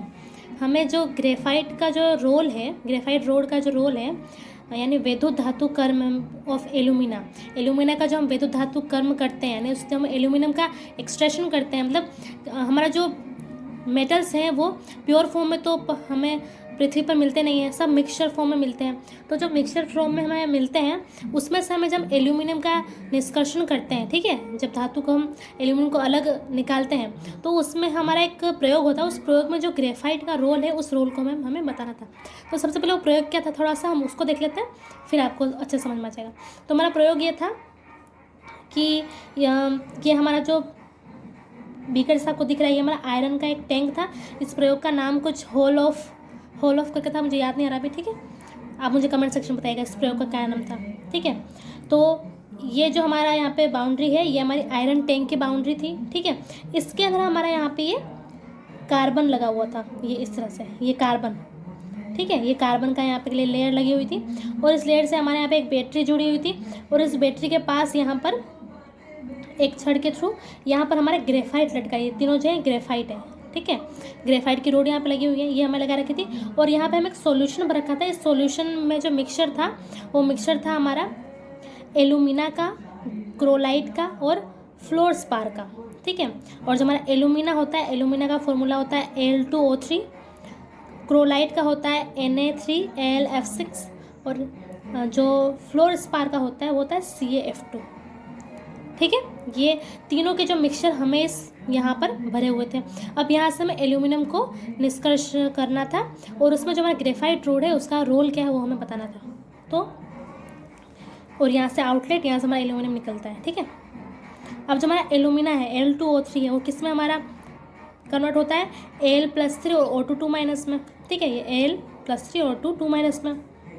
अब जो हमारा ये क्रोलाइट और ये फ्लोरस्पार है, इनका रोल यहाँ पर, ये सब मिक्सचर में प्रेजेंट थे। तो हमारा जो Al+3 है वो 3 इलेक्ट्रॉन तीन इलेक्ट्रॉन इससे जुड़ जाते हैं और फिर हमें एल्यूमिनियम यहाँ पे प्राप्त हो जाता। ये यहाँ पे दिख रहा है आपको, एल्यूमिना से हमें एल जो +3 था वो हमें मिल गया। ठीक है, अब जो L+3 है वो यहाँ पर इस तरह जो मिक्सचर है, इस मिक्सचर से हमारा 3 इलेक्ट्रॉन इसको मिले। अब इस 3 इलेक्ट्रॉन को लेकर हमारा एल्यूमिनियम प्योर हमें मिल गया। ठीक है, प्योर तो नहीं मिलता पर फिर भी एक एल्यूमिनियम हमें मिल जाता है यहाँ से। ठीक है, ये एल्यूमिनियम मिल गया। और ये रिएक्शन हमारे कैथोड, अभी मैंने आपको बताया था कि हमारे कैथोड पे इलेक्ट्रॉन जो गेन करते हैं वो हमारा कैथोड होता है, और जो इलेक्ट्रॉन को लूज़ करते हैं वो होता है हमारा एनोड। ठीक है, तो यहाँ पे हमारा एल्यूमिनियम +3 ने 3 इलेक्ट्रॉन लिए और एल्यूमिनियम में कन्वर्ट हो गया। एनोड पर क्या होता है, हमारा जो कार्बन है, जो ग्रेफाइट का यहाँ रोल आ रहा है, जो हमारा कार्बन था, ग्रेफाइट में कार्बन नहीं होता है, तो ये हमारा जो कार्बन है वो O2 ये जो हमारा Al2O3 से जो हमारा O2- यहाँ पे बन रहा है। ठीक है, इसमें से हमारा O2- को लेता है कार्बन और CO गैस बना लेता है और 2 इलेक्ट्रॉन को निकाल देता है, और 2O2- को लेकर यहाँ पे CO2 गैस बनाता है और 4 इलेक्ट्रॉन निकाल देता है।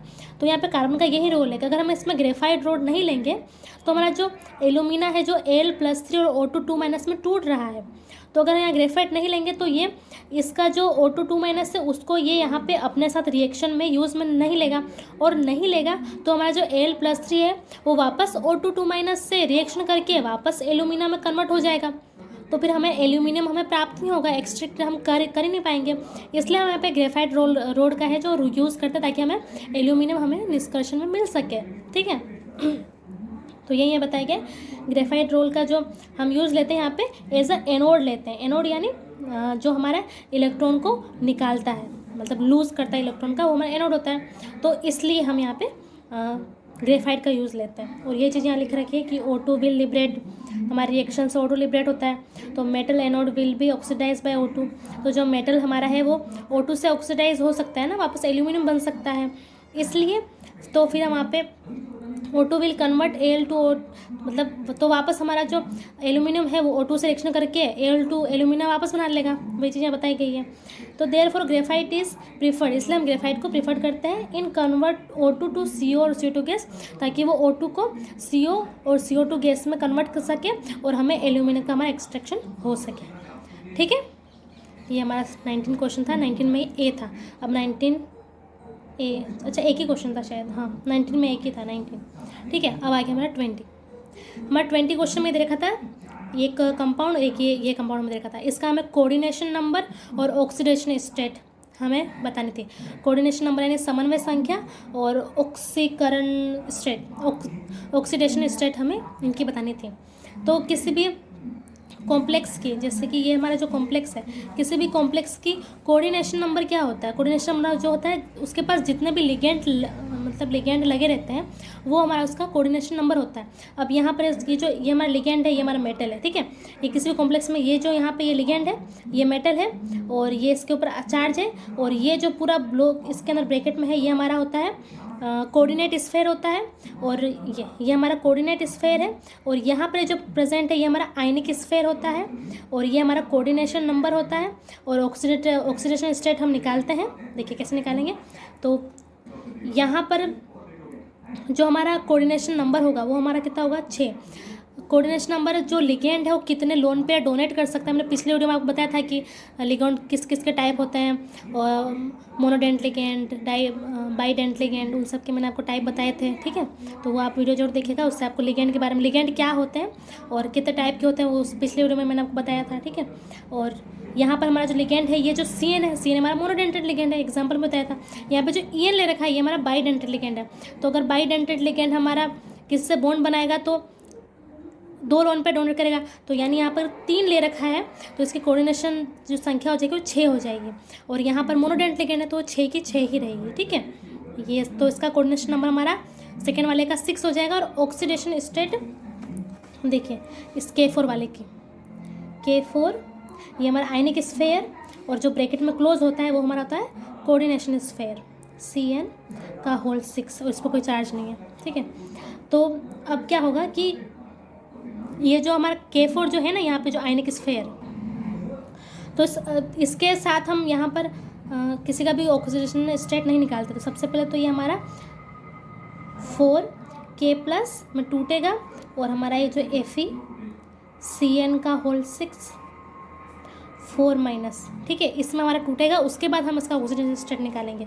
यहाँ 4 माइनस क्यों आया, पहले 4K प्लस है तो 4 माइनस आया ताकि न्यूट्रल हो जाए, ठीक है। अब हमें मेटल की ऑक्सीडेशन स्टेट निकालनी है, तो इसको हमने x मान लिया। Cn का हमारा कितना होता है, -1 होता है, ठीक है। और यहाँ पे 6, तो इसको 6 से मल्टीप्लाई इज इक्वल टू जो ब्रैकेट के ऊपर जो चार्ज होता है वो इक्वल के बाद आता है, तो यहाँ -4 आ जाएगा। तो x और इसका गुणा होगा तो -6 इज इक्वल टू -4, तो x is equal to -4 + 6, minus का तो क्या, तो +6, तो x बराबर कितना आ जाएगा हमारा +2, यानी इसकी ऑक्सीडेशन स्टेट कितनी हो जाएगी यहाँ पे +2 हो जाएगी, ठीक है। और यहाँ पे हमारा जो फर्स्ट था इसका कोऑर्डिनेशन नंबर 6, क्योंकि ये बाइडेंटेड लिगेंड है इसलिए, तो 2 अपने लोन पे डोनेट करेगा तो 2 से इसका गुणा हो जाएगा 3 का, तो 3 दूनी 6, यहाँ पे 6 कोऑर्डिनेशन नंबर हो गया। और ऑक्सीडेशन स्टेट जो है ये रहा CO En का होल 3, इसके ऊपर ओरल चार्ज हमारा +3, और हमारा En है एथिलीन डाईएमीन, ये जो होता है ये हमारा न्यूट्रल लिगेंड होता है, इस पर कोई भी चार्ज नहीं होता है।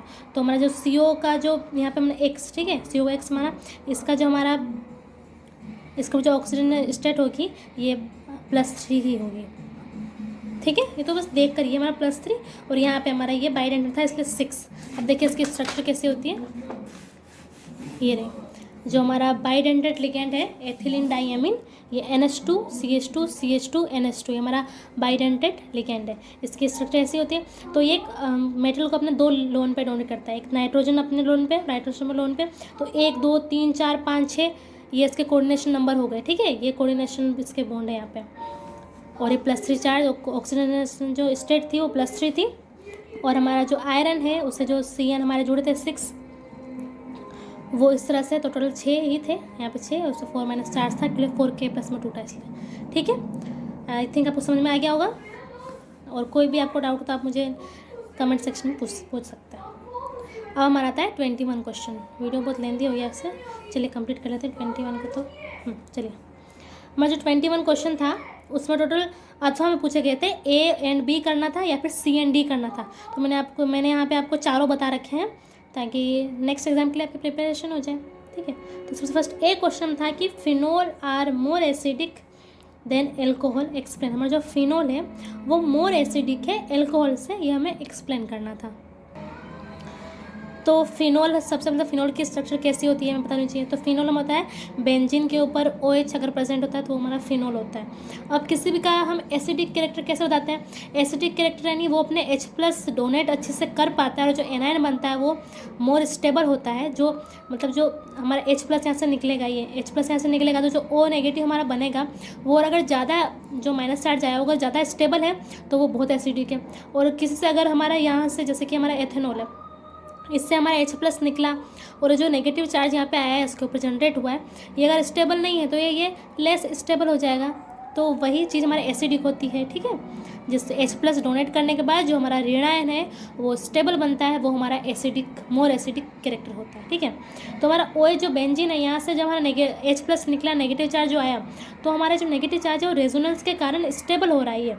हमारा जो नेगेटिव चार्ज इस पर आया तो ये यहाँ पर जाएगा, फिर यहाँ से डबल बॉन्ड टूटेगा, यहाँ पर मतलब रेजोनेटिंग स्ट्रक्चर बनेगी इस तरह से कुछ। मैंने आपको पिछले वीडियो में रेजोनेटिंग स्ट्रक्चर फिनोल की बताई थी कैसे बनती है, ठीक है।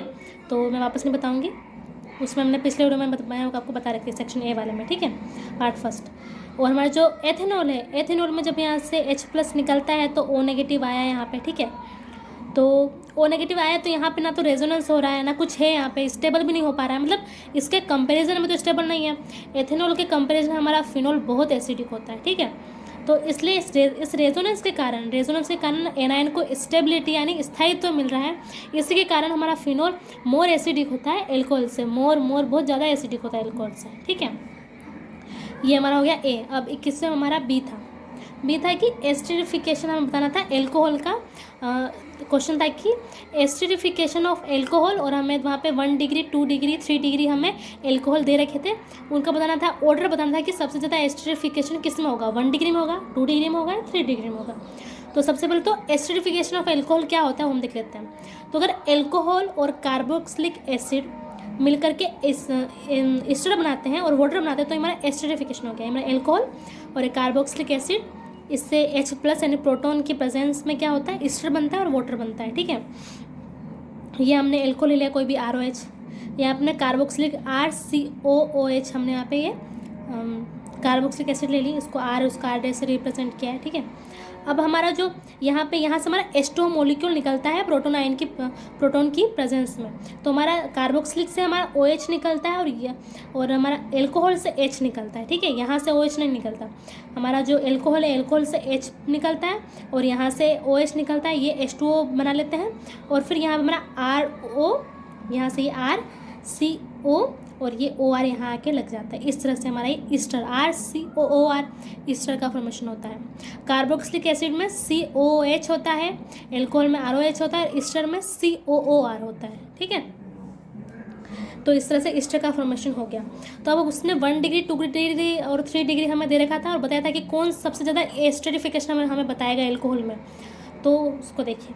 तो जो हमारा रेट ऑफ एस्टरिफिकेशन है, यानी एस्टरिफिकेशन जो होने की दर है, वो इन्वर्सनली प्रोपोर्शनल होती है number of alkyl group at alpha carbon of alcohol, यानी अल्फ़ा का जो हमारा एल्कोहल है, एल्कोहल के पास जो अल्फ़ा कार्बन होता है, ये जो हमारा एल्कोहल है, इस एल्कोहल के पास जो कार्बन होगा वो कार्बन अल्फ़ा कार्बन होता है। ठीक है, तो नंबर ऑफ एल्काइली ग्रुप हमारा जो अल्फ़ा कार्बन पे जो जितने भी एल्काइल ग्रुप प्रेजेंट होंगे वो जितने ज़्यादा होंगे तो हमारा एस्टरिफिकेशन उतना कम होगा।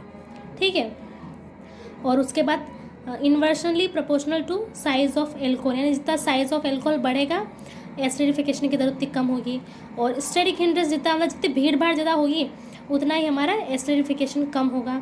और number of alkyl group at alpha carbon of carboxylic group, यानी कार्बोक्सिलिक ग्रुप पे भी जितने एल्काइली ग्रुप बढ़ेंगे अल्फ़ा कार्बन पे तो रेट ऑफ एस्टरिफिकेशन हमारा कम होगा। ये सब इन्वर्सनली प्रोपोर्शनल है।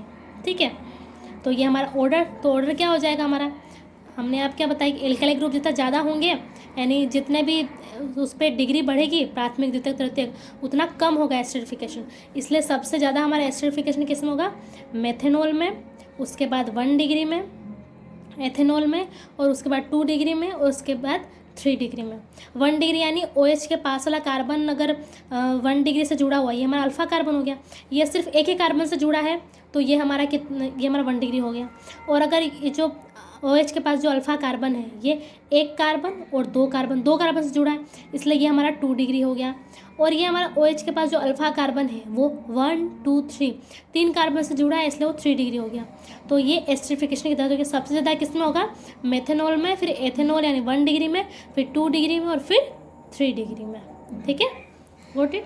अब वैसे ही जैसे एल्कोहल में वैसे ही हमारा कार्बोक्सिलिक एसिड में सबसे कम हमारा HCOH में होगा। ठीक है, फिर उसका हमारा ये मेथेनोइक अम्ल में होगा, फिर हमारा एथेनोइक यानी 1 डिग्री, और ये हमारा COH के पास कार्बन अल्फ़ा कार्बन ये 1 और 2 डिग्री, फिर मेथेनोइक के पास अल्फ़ा कार्बन 1 2 3 डिग्री।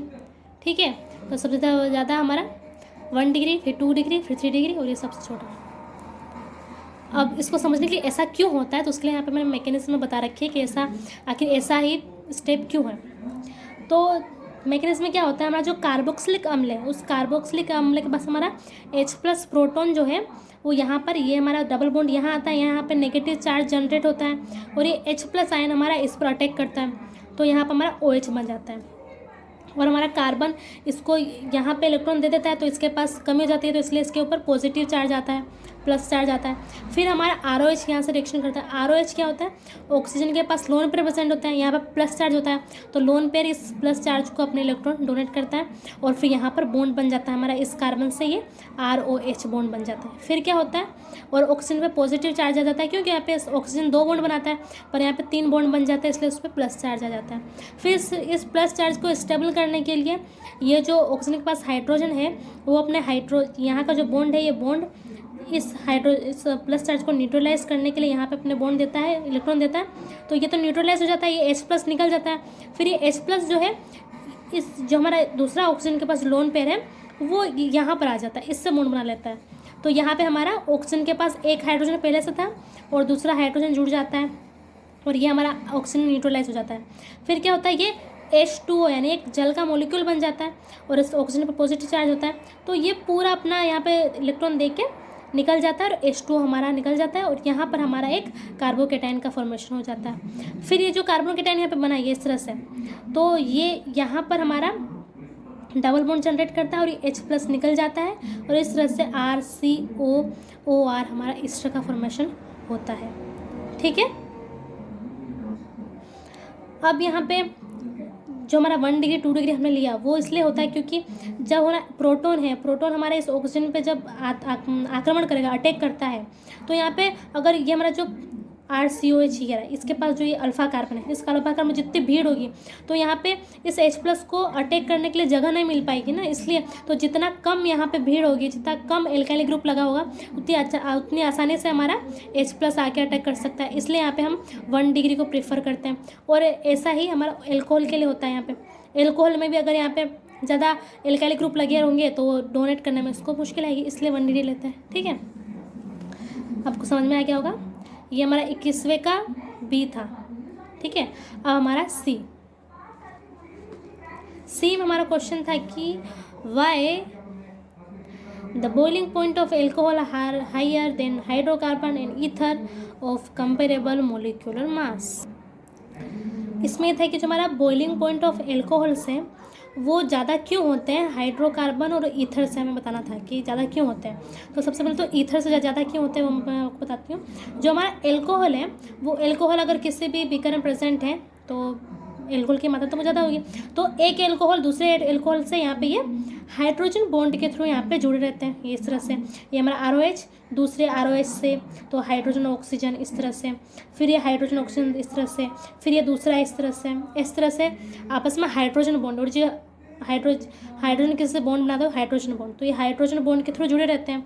और जो हमारा ईथर है, ईथर में तो ऐसा होता ही नहीं। ईथर में हमारे ROR होता है ईथर का फॉर्मूला। तो अब यहाँ पे CH3 प्रेजेंट होगा, कितने भी आगे तरह यहाँ CH3, तो यहाँ पर अब तो हमारा हाइड्रोजन बॉन्ड बन नहीं सकता, क्योंकि जो कार्बन के पास हाइड्रोजन होते हैं उनसे हमारा जो ये होता है ना, मतलब ऑक्सीजन बॉन्ड नहीं बनाता है। जो हमारा ऑक्सीजन, फ्लोरीन और नाइट्रोजन, अगर इनमें से किसी के पास हाइड्रोजन प्रेजेंट है तो ही वो बॉन्ड बनाते हैं। ऐसे कार्बन के पास जो हाइड्रोजन प्रेजेंट है उससे बॉन्ड नहीं बनाते हैं। ठीक है, तो ही हमारा हाइड्रोजन बॉन्ड बनता है, इसलिए यहाँ पे हाइड्रोजन बॉन्ड बन जाता है। यहाँ पर हमारा जो, अगर यहाँ पे मान लो CH3 हुआ, CH3, ठीक है, और ये O और ये CH3 इस तरह से हुआ। ठीक है, तो अब ये यहाँ पे हाइड्रोजन या CH2 मान लो, तो ये आपस में बॉन्ड, हाइड्रोजन बॉन्ड नहीं बनाएंगे, क्यों? क्योंकि कार्बन से जुड़ा हुआ है ना, इसलिए। तो ठीक है, इस तरह से ये हो गया। तो यहाँ पे हाइड्रोजन बॉन्ड बनता नहीं है, इसलिए ये कम, इसका जो बॉइलिंग पॉइंट होता है कम होता है, और इसका बॉइलिंग पॉइंट ज़्यादा होता है, इसलिए आपस में ज़्यादा अच्छी तरह से मतलब जुड़े रहते हैं, इसलिए। और दूसरा और हमारा हो गया, ये वापस एल्कोहल ले लिया, और दूसरा हाइड्रोकार्बन हमने कितनी बड़ी श्रृंखला ले लिया। यहाँ पे मैंने प्रोपेन लिया, यहाँ पे मैंने, ठीक है, हमने कितनी बड़ी श्रृंखला ले लो, मेथेन ले लो, एथेन ले लो, ब्यूटेन ले लो, प्रोपेन ले लो, उनकी बात हो रही है। तो उनका अब जो हमारा यहाँ पे ये हाइड्रोकार्बन है, हाइड्रोकार्बन में वान डेर वाल बल पाए जाते हैं। तो ये वान डेर वाल जो फोर्स होता है वो वीक फोर्स होता है, और हमारे यहाँ पे हाइड्रोजन बॉन्ड, और वैसे भी हाइड्रोजन बॉन्ड के कंपेरिजन में जो वान डेर फोर्स है वो बहुत कम होता है।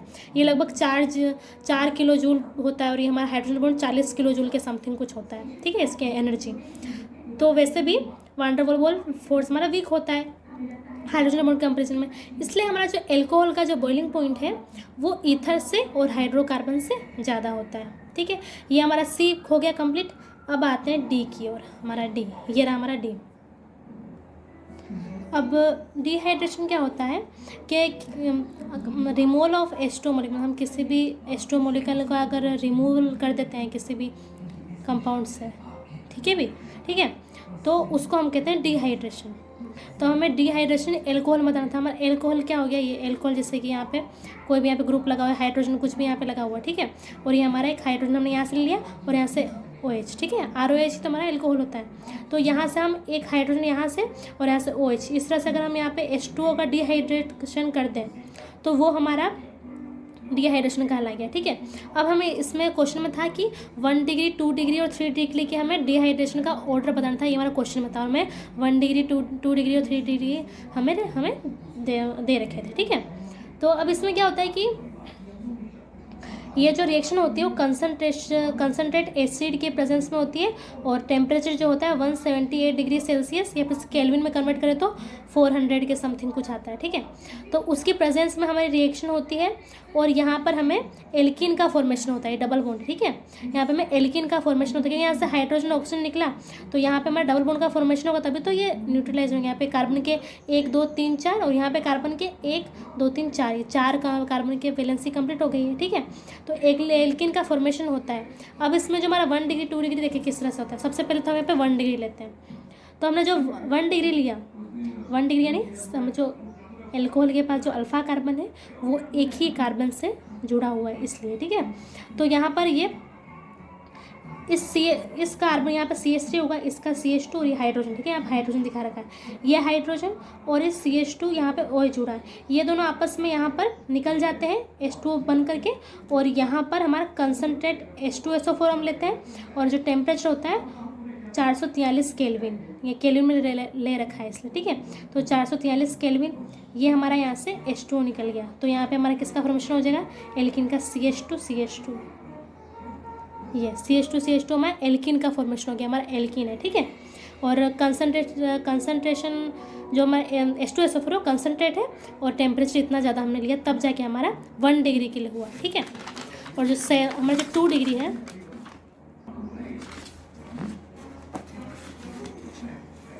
ये देखिए 2 डिग्री के लिए कैसा होता है, ये रहा हमारा 2 डिग्री हम ले, ये हमारा एल्कोहल के पास एक कार्बन में अल्फा कार्बन, इससे 1 और इससे 2 हमारे कार्बन जुड़े हुए हैं इसलिए 2 डिग्री हो गया, ठीक है। तो 2 डिग्री हमने लिया। तो जब हम 2 डिग्री लेते हैं तो यहाँ से जब H2O निकलता है तो इसके लिए हमें सिर्फ 80% H2SO4 की ज़रूरत होती है, कंसनट्रेशन H2SO4 की 80%। और जो टेम्परेचर है वो भी हमें कम, पिछले वाले से 1 डिग्री से कम 440 केल्विन हमें टेम्परेचर की ज़रूरत होती है और 80% एसिड के प्रेजेंस में हमारा एल्कीन का फॉर्मेशन हो जाता है, CH3 CH और ये CH2 डबल बॉन्ड, ये हमारा एल्कीन बन गया, ठीक है। और जब हम 3 डिग्री लेते हैं, ये रहा हमारा एल्कोहल के पास कार्बन अल्फा कार्बन 1 2 3 कार्बन, इसलिए हमारा 3 डिग्री हो गया, ठीक है। तो जब इसमें से हम OH और H यानी H2O को जब हम यहाँ से निकालते हैं, डिहाइड्रेशन कराते हैं, तो हमें सिर्फ और सिर्फ 20% H2SO4 की ज़रूरत पड़ती है और टेम्परेचर सिर्फ 358 केल्विन हमें टेम्परेचर की ज़रूरत पड़ती है। और फिर इससे हमारा यहाँ पे डबल बॉन्ड का फॉर्मेशन हो जाता है यहाँ पे और ये एल्कीन प्रेजेंट हम प्राप्त हो जाती है। तो इससे हमें क्या पता चलता है कि जो हमारा ऑर्डर ऑफ रिएक्शन मतलब जो 1 डिग्री 2 डिग्री 3 डिग्री हम कर रहे हैं, तो हमारा जो 3 डिग्री ऑफ एल्कोहल है वो बहुत ही कम कंसनट्रेशन ऑफ एसिड की प्रेजेंस में और टेम्परेचर भी कम लगाने पर हमारा एल्कीन में कन्वर्ट हो जा रहा है।